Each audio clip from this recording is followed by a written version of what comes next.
আর এইভাবে মায়ের কোল খালি হোক এটা আমি চাই না, কারণ আমি তো বাবা মা সব হারিয়েছি, আমি তো জানি হারাবার ব্যথা কত কষ্ট। কিন্তু সেই কষ্ট বুকে নিয়ে তো ফিরে আসতে এদেশের মানুষের জন্য। এখানে আমার তো কোনো চাওয়া পাওয়া নেই।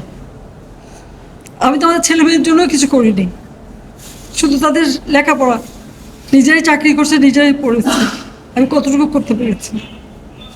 কিন্তু আমি দেশের মানুষের জন্য করেছি। আজকে অন্তত মানুষের ভাত কাপড়ের ব্যবস্থা, চিকিৎসার ব্যবস্থা, তাদের কাজের সংস্থা সবই তো করে দিচ্ছে।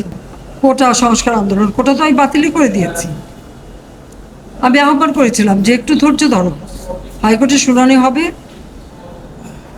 হাইকোর্ট যে রায় দেয় না, তারপরেও এই আন্দোলন আমি আজকে এই যে এতগুলি মানুষের জীবনের ক্ষতি হলো, এতগুলি পরিবার ক্ষতি হলো, এর দায় দায়িত্ব কাদের? আমার কি এটাই অপরাধ যে আমি মানুষের জীবন মান উন্নত করার জন্য কাজ করেছি, আর সেই জায়গাগুলিকে হামলা করতে হবে? কবিতা আমার দেশবাসীর কাছে আমি বিচার চাই, কি অপরাধটা কি করেছি যে এইভাবে, যেখানে আমি মানুষের ভাগ্য পরিবর্তনের কাজ করে যাচ্ছি, মানুষের জীবন মান উন্নয়ন করেছি। আজকে বাংলাদেশ সেই 2008-এর বাংলাদেশ আর 2024-এর বাংলাদেশ তো এক না।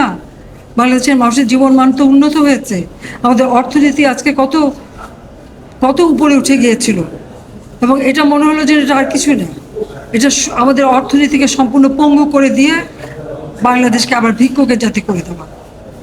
এটাই বোধহয় এদের পিছনে ষড়যন্ত্র।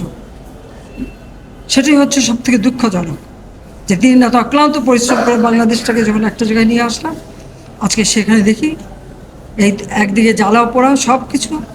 ঠিক যে প্রতিষ্ঠানগুলি মানুষের সেবা দেয়, আজকে মেট্রো রেলে চড়ে মানুষ কত অল্প সময়ের মধ্যে সময় বাঁচিয়ে কর্মস্থলে পৌঁছাতে পারতো, আবার ফিরতে পারতো।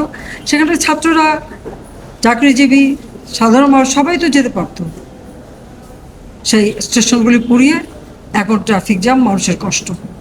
আমি তো কষ্ট লাঘব করেছি, কিন্তু যারা এইভাবে আগুন দিয়ে পুড়িয়ে মানুষের সে কষ্টে আবার ফেলে দিল, তাদের বিচার এদেশের মানুষকেই করতে হবে।